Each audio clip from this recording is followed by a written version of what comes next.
So hello guys, welcome to बी बेलिगन। मैं प्रतीक शर्मा। भैया हमारी जो है वीडियो कंटिन्यूशन में चल रही है, मतलब डाल अलग अलग रहा हूँ इसको मैं, लेकिन वीडियो जो है मैं एक ही साथ बना रहा हूँ। सब्जेक्ट चल रहा है सेम, यार बना देते हैं इसको भी। तो डिफरेंट पार्ट ऑफ स्टैट्यूट, हमारा स्टैट्यूट जो है यहाँ पर चल रहा था iOS interpretation of statute, Apple वाला नहीं, दोबारा बोल रहा हूँ मैं। तो डिफरेंट पार्ट ऑफ स्टैट्यूट जो है इसके अंदर क्या है, सबसे पहला पार्ट आता है, मतलब स्टैट्यूट हमने कितने तरीके थे ये पढ़ लिया था, कितने तरीके के स्टैट्यूट है, लेकिन उस स्टैट्यूट के अंदर क्या क्या चीज़ें होनी चाहिए वो जो है यहाँ पर देख रहे हैं। पहला है प्रियम्बल। सबको पता है प्रियम्बल क्या होता है। स्टार्टिंग की summary, this act start with a preamble and is generally small. ठीक है जी, preamble is the act in a nutshell. तो जो प्रियम्बल जो वो पूरा एक्ट को जो है एक नटशेल में दिखा देता है, समरी बोल सकते हैं, छोटा सा फॉर्म होती है। It is a preparatory statement which contains the recital showing the reason for enactment of the act. कोई भी इनैक्टमेंट हुआ एक्ट में वो सब जो है उसके अंदर शो हो जाता है प्रियम्बल के अंदर। If the language of the act is clear and not being vague and ambiguous the preamble must be ignored. तो अगर भैया लैंग्वेज जो है एक्ट की वो बिल्कुल क्लियर है, बिल्कुल कोई भी दिक्कत नहीं है, तो प्रियम्बल को जो हम इग्नोर भी कर सकते हैं, होगा इग्नोर कर सकते हैं। By sentence before section 1 of any act which start with where till the comma is called the preamble of the act of that act, it is the part of the act. तो ये चीज़ हो गई जहाँ पर sentence जो है वो section 1 के अंदर स्टार्ट हो रहा है, जो कॉमा से स्टार्ट होता है ऐसे, तो वो सब जो है इसमें आ जाएंगे प्रियम्बल की डेफिनेशन में, कह सकते हो आप। दूसरा हमारा पार्ट है मार्जिनल नोट्स। ये क्या होता है? These are printed at the side of the sections in the act. No, marginal note side में होंगे सेक्शन के, कोई भी सेक्शन होगा जैसे सेक्शन 33 ऑफ फलाना फलाना एक्ट, तो साइड में जो है उसके मार्जिनल नोट्स होंगे। It summarises the effect of the section. जो सेक्शन कहना चाह रहा है उसको जो इफेक्ट है उसको समराइज कर देगा वो।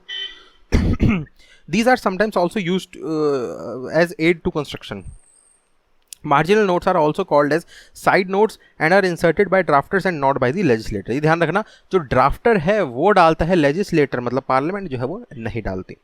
दे are not part of the statute, वो स्टैट्यूट के पार्ट नहीं होते, बस वो मीनिंग समझाने के लिए होता है कि इसका इफेक्ट क्या है इस सेक्शन का। So they must not be considered. चाहो तो मत करो, समझने के लिए है वो चीज़। हेडिंग्स क्या होती है इसके अंदर? हेडिंग्स अगला पॉइंट है।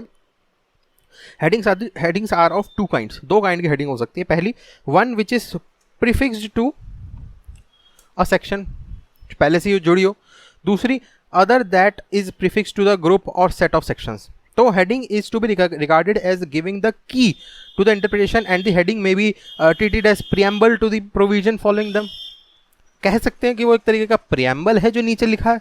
मतलब ऐसा होता है ना कि हेडिंग में हमें समझ आ जाता है कि प्रतीक शर्मा इज वेरी इंटेलिजेंट, ठीक है, और उसके नीचे उसकी कहानी लिखी कि क्यों इंटेलिजेंट बना, कैसे हुआ, तो एक हेडिंग से समझ आया था। तो वो एक प्रियम्बल हो गया, जो नीचे लिखा है उसके एक मोटे मोटे तौर पे नट शेल में हमने लिख दिया। Heading of section, it is the small sentence in the bold written at the beginning of the section. तो हेडिंग ऑफ द सेक्शन में क्या होता है, कभी कभार जैसे प्रॉपर हेडिंग नहीं होती, मतलब सेक्शन के कंटिन्यूएशन में वो बोल्ड उसमें लिखा होता है और फिर उसे कॉलन मार के या कॉमा मार के या ऐसे डैश मार के कंटिन्यू करा होता है, वो हो गया। फिर आता है हमारा प्रोवाइजोज। प्रोवाइजोज क्या होता है? Proviso is added to the enactment to qualify और create exceptions is what is in enactment ordinary but it is not interpreted as creating a general rule. होता है ना कि कभी कभार Prateek Sharma is intelligent but proviso के अंदर इसके नंबर नहीं आते, ऐसे हो गया। या Prateek Sharma is very bad boy या फिर बट ये दिल का बहुत अच्छा है, तो प्रोवाइजो में दिया होता है, एक्सेप्शंस होती हैं वो, ठीक है।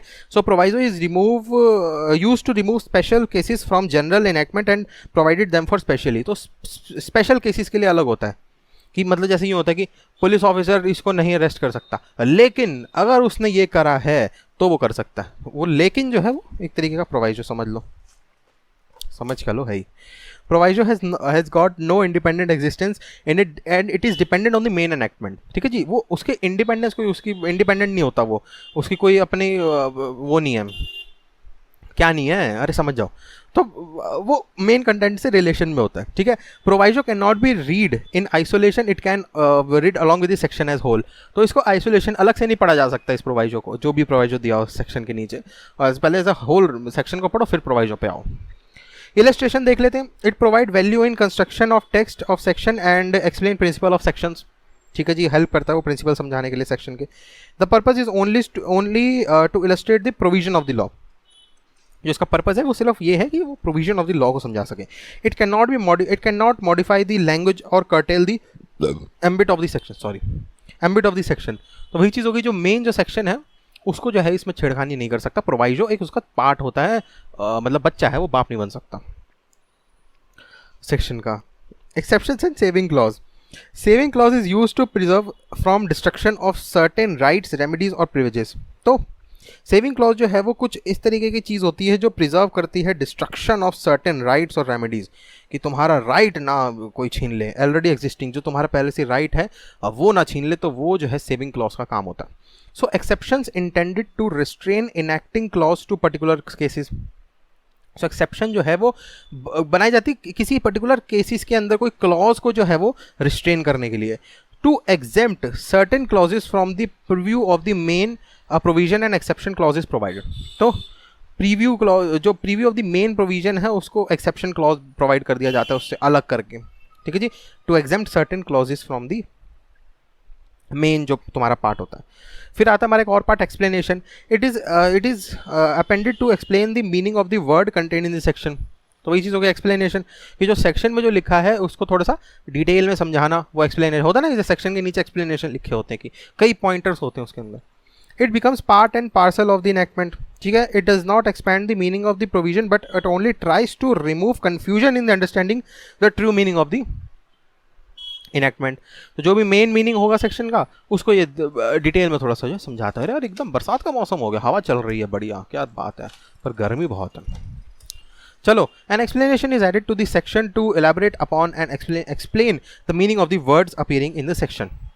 तो वही चीज़ होगी, मेन जो है सेक्शन के अंदर क्या मीनिंग उसका निकल के आ रहा है वो जो है एक्सप्लेनेशन काम है, लेकिन डिटेल में। शेड्यूल क्या होता है?